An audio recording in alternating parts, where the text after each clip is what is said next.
Moi, j'ai fait un choix, pour l'instant, d'accompagner, de guider les nouveaux, les jeunes qui veulent assumer des responsabilités.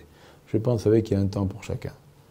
J'ai eu un temps, peut-être demain mon temps reviendra, je ne peux pas prédire de l'avenir, mais ce qui est sûr, c'est qu'aujourd'hui, moi je souhaite surtout former, guider et aider cette nouvelle génération qui veut venir aux affaires, et c'est mon rôle. Alors mon rôle est effectivement stratégique, de soutien, de guide. C'est ce qu'on m'a demandé de faire au sein de l'Union des bâtisseurs.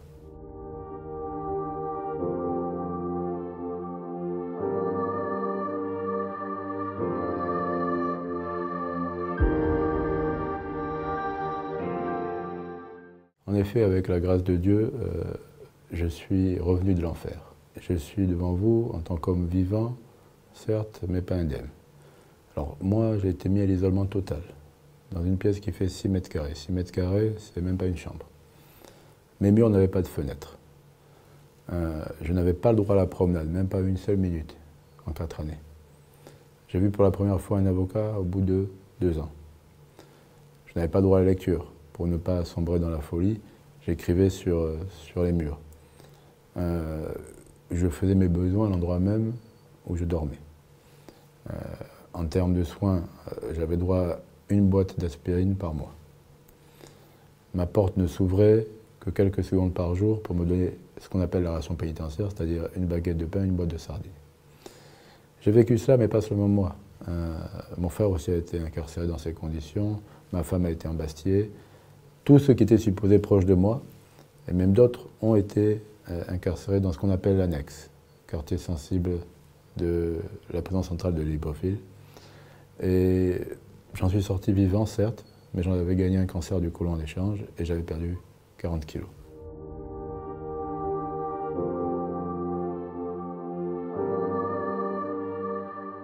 Je suis binational, donc effectivement, en effet, j'ai également porté plainte en France, au TJ de Paris, et j'attends que la justice soit rendue et que les responsables toutes les responsabilités soient établies.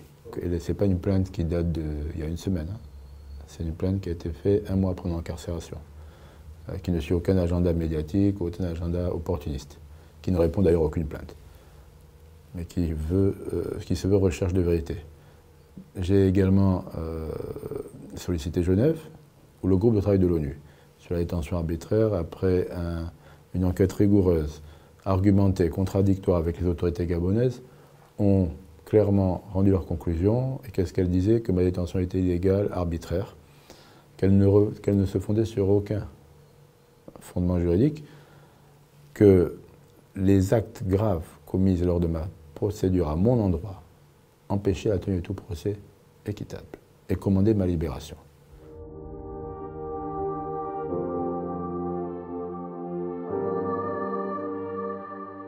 J'ai été membre d'un système. J'ai cru que ce système, on peut le changer de l'intérieur. Malheureusement, et j'avais beaucoup d'envie, malheureusement, une fois que vous êtes rentré dedans, c'est comme la mafia, c'est comme le cartel, vous ne pouvez pas en sortir aussi facilement, même si vous avez de bonnes intentions. Je m'en suis vite rendu compte qu'une fois dedans, on n'en sort pas, ou bien on n'en sort que par 2 issues, la mort ou la prison. Donc j'ai été témoin de pas mal de choses, de manière oculaire. Puis il y a un moment où, en effet, le système se retourne contre toi, quand vous dites que 60 ans, ça suffit, et que vous refusez une continuité dynastique. Et là, à ce moment-là, tout s'emballe très vite. Je suis convoqué, je dis non. Dans la foulée, à mon domicile, 30 gardes militaires, bandoulières AK-45 en main, sont là, me gardent nuit et jour et m'indiquent que je ne peux pas me déplacer sans leur accompagnement. Le procureur de la République, qui s'appelle M. Olivier Nzao, il a témoigné d'ailleurs en ce sens, il a clairement indiqué avoir été convoqué chez M. Noureddine Bongo Valentin, qui lui a demandé de me mettre aux arrêts. Dans la foulée, le 3 décembre, je suis arrêté. 2 jours plus tard, il est nommé Noureddine Bongo Valentin, coordinateur des affaires présidentielles, c'est-à-dire numéro 2 du pays. Et son propre directeur de cabinet, quelques semaines après, emménage dans mon domicile, la première maison que j'ai construite de ma vie. Ce n'est pas un hasard, ce n'est pas une coïncidence, ce n'est pas un concours de circonstances. C'est une justice qui est instrumentalisée afin de programmer ma mort.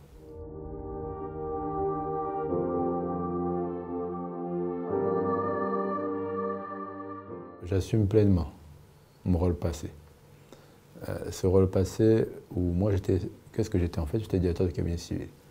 C'est-à-dire un directeur de cabinet civil, il met en œuvre les instructions du chef de l'État. Je n'étais pas lié ni à l'appareil judiciaire, ni à l'appareil sécurocrate, c'était le domaine réservé des bongos. Je n'ai jamais mis en prison un Gabonais. D'ailleurs, je n'ai pas eu de plainte en ce sens. Mais fondamentalement, j'ai cru qu'on pouvait, comme je l'ai dit tout à l'heure, changer les choses en interne. Je pense que j'aurais pu faire beaucoup mieux, par manque de temps, par aussi manque de sagesse. Et je l'ai payé chèrement. J'ai tout perdu, y compris ma santé. Mais par contre, j'ai également beaucoup gagné en expérience et en foi. Et si cette expérience peut être utile, effectivement, je suis là pour aider et pour guider les décideurs à prendre les bonnes décisions pour le développement du pays.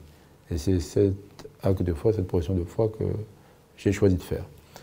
Alors, pourquoi le faire auprès de l'IGI, enfin, clairement auprès de l'Union des bâtisseurs, parce que je ne suis pas auprès du général Legui, je n'ai aucune fonction officielle administrative.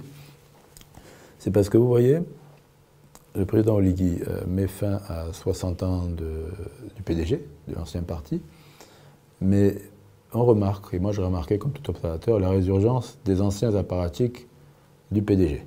Bon, aujourd'hui il y a deux mouvances, bon, la justice tranchera, et à côté de cela, bon, il y a le président Oligui qui lance un mouvement. Dans un moment où il y a quelques anciens, puisqu'il prône l'inclusivité, mais quand on regarde factuellement, il y a 95% de cadres qui n'ont jamais été aux affaires. Et vous voyez, moi, entre la résurgence de l'ancien système, de tous ces apparatiques, et un nouveau système qui découle en fait d'une rupture faite il y a 2 ans, avec de nouveaux visages, ou par exemple de moi je suis conseiller stratégique, donc je ne suis pas opérationnel, je ne suis pas candidat, mais il y a énormément de nouveaux visages, 95%. Et donc moi je pense qu'il faut laisser sa chance. Il y a de la volonté, c'est un parti neuf. Il faut, à un moment donné, le monopartisme au Gabon doit cesser. Et donc, moi, avec mon expérience, il a été jugé utile que je puisse aider dans ma province natale, au Togoué, et donc je suis là pour l'accompagner.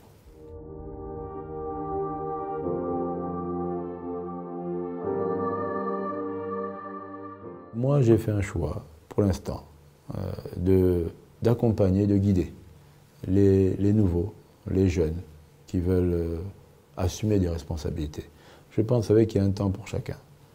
J'ai eu un temps, peut-être demain mon temps reviendra, je ne peux pas prédire de l'avenir, mais ce qui est sûr, c'est qu'aujourd'hui, moi je souhaite surtout former, guider et aider cette nouvelle génération qui veut venir aux affaires, et c'est mon rôle. Alors mon rôle est effectivement stratégique, de soutien, de guide.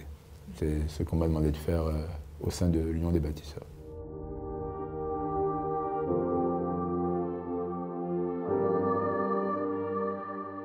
En tant qu'observateur de la vie politique actuelle, je remarque tout de même que le PDG est toujours très présent dans les localités, qu'on le veuille ou non. Les gens avaient... et là, vous voyez, le président Oligui a été assez ferme, parce que les conclusions du dialogue demandaient l'interdiction même du PDG. Bon, il a laissé. Là, il aurait pu annoncer la création de son parti bien avant et de facto entraîner la démission des PDGistes. Parce que le problème, c'est qu'il a annoncé, alors pour la petite histoire, pour être candidat, il faut démissionner 4 mois avant la date. Et donc, il l'a annoncé après cette date. Ce qui veut dire qu'en fait, il n'a pas voulu profiter de l'effet d'entonnoir qui aurait pu ramener tous les PDGistes. Il a dit, il n'y a pas de souci, on va tous aller sur des bases égales. Il y a le PDG qui est là, bon, après, il faut savoir quelle tendance, mais ils sont quasiment tous là-bas, à part quelques transfuges qui sont une infime minorité. Et maintenant, les jeux sont ouverts. Et donc moi, je pense, contrairement à beaucoup, que l'Assemblée ne sera pas monocolore. On verra ce qu'il en est, mais il y a un jeu assez intéressant d'ancrage local et de renouveau. Et donc, il faut, pour la première fois, on aura des élections, je dirais, comme on l'a eu d'ailleurs à la présidentielle, qui sont ouvertes.